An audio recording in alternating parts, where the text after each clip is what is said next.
Press वार्ता बुलाई गई है क्या? मीडिया के सभी साथियों का आज की इस प्रेस वार्ता में बहुत बहुत स्वागत है। एक बहुत ही गंभीर विषय के ऊपर और कुछ सूचना आपके साथ साझा करने के लिए आज ये प्रेस कॉन्फ्रेंस का आयोजन किया गया है।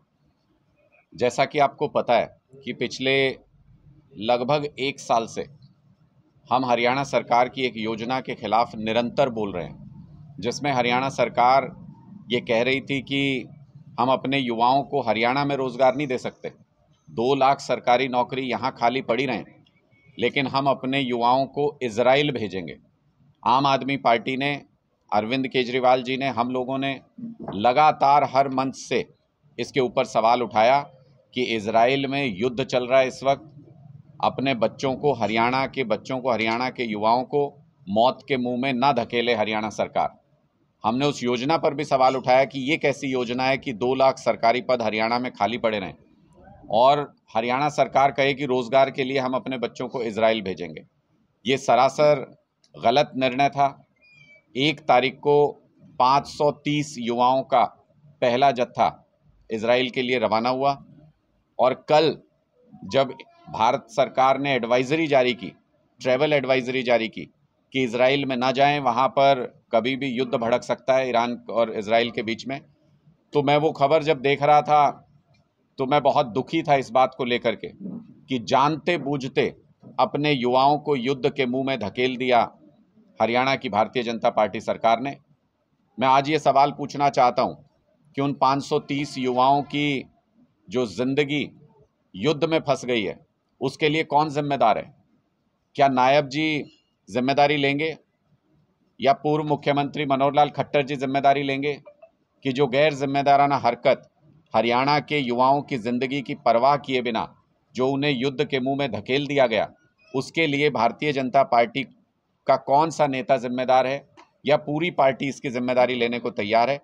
हमारा स्पष्ट रूप से ये मत है कि हरियाणा सरकार को तुरंत दखल दे करके इन बच्चों को सुरक्षित वापस लाने का इंतजाम करना चाहिए और सरकार को ये अपने खर्चे पर करना चाहिए। और इनको 1 साल का कॉन्ट्रैक्ट करके वहाँ पर लेकर के गए हैं कि मिनिमम 1 साल तक इनको वहाँ रहना होगा। तो क्या ये मौत के मुंह में वहाँ पे रहेंगे? क्या चलते युद्ध के बीच में वहाँ पे रहेंगे? सरकार इनको वापस भी लाए और जितनी सैलरी इनसे कमिट की गई है वो 1 साल तक सरकार की जिम्मेदारी होनी चाहिए। जब तक शांति नहीं स्थापित हो जाती वहाँ पर, तब तक सरकार इनको वो सैलरी दे और उसके बाद इनको इनकी नौकरी वहाँ पर वापस दिलाई जाए। ये एक बेहद गंभीर प्रश्न है, एक बेहद गंभीर सवाल है। मैं उम्मीद करता हूं कि भारतीय जनता पार्टी की केंद्र सरकार और हरियाणा सरकार इस पर तुरंत प्रभाव से एक्शन लेगी और दोबारा से, जैसे पहले बार बार वार्न करने के बाद भी इन्होंने नज़रअंदाज किया इस बात को, वैसे नज़रअंदाज नहीं करेंगे और हरियाणा के युवाओं की जान बचाने के लिए जो संभव प्रयास है वो करेंगे। इससे पहले भी हमने सवाल उठाया है कि रशिया युद्ध में कई सारे युवा इस इलाके के फंसे हुए हैं, उनको लेकर भी बार बार हमने सवाल भी उठाया, सरकार के सामने प्रश्न भी रखा, केंद्र सरकार को भी इस बारे में सूचित किया, लेकिन उस पर अभी तक कोई भी कार्रवाई केंद्र सरकार की तरफ से और हरियाणा सरकार की तरफ से कोई इनिशिएटिव उस पर नहीं लिया गया है।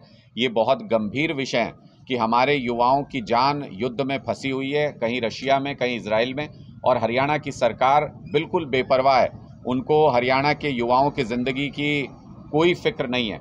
ये दर्शाता है कि हरियाणा के युवा भारतीय जनता पार्टी में अपना भविष्य किसी भी हालत में नहीं देख सकते हैं। उनके बारे में कोई परवाह भारतीय जनता पार्टी को नहीं है। इमरजेंसी मेजर्स लागू करते हुए इजराइल से अपने युवाओं को सुरक्षित वापस लाने का इंतजाम करना चाहिए और मैं हरियाणा के युवाओं को भी आगाह करना चाहता हूं, ये भारतीय जनता पार्टी है जो आपको मौत के मुंह में कभी भी धकेल सकती है। इनसे सावधान हो जाइए और इस बार भारतीय जनता पार्टी का सुपड़ा साफ कीजिए ताकि भविष्य में कभी भी हमारे युवाओं की ज़िंदगी से ये खिलवाड़ ना कर सकें। एक महत्वपूर्ण सूचना इसके साथ जो मैं साझा करना चाहता हूं कि कल राज्य स्तरीय अंबेडकर जयंती का कार्यक्रम आम आदमी पार्टी कुरुक्षेत्र में आयोजित करने जा रही है और परसों यानी 15 तारीख को माननीय संदीप पाठक जी, संगठन महामंत्री आम आदमी पार्टी, वो कैथल में सभी वॉलंटियर्स की मीटिंग लेने के लिए पहुंच रहे हैं। एक फीडबैक मीटिंग होगी जिसमें जो चुनाव की तैयारियां चल रही हैं उनका जायज़ा लिया जाएगा और सभी कार्यकर्ताओं से फीडबैक लिया जाएगा और आगे की रणनीति पर भी इसमें चर्चा की जाएगी।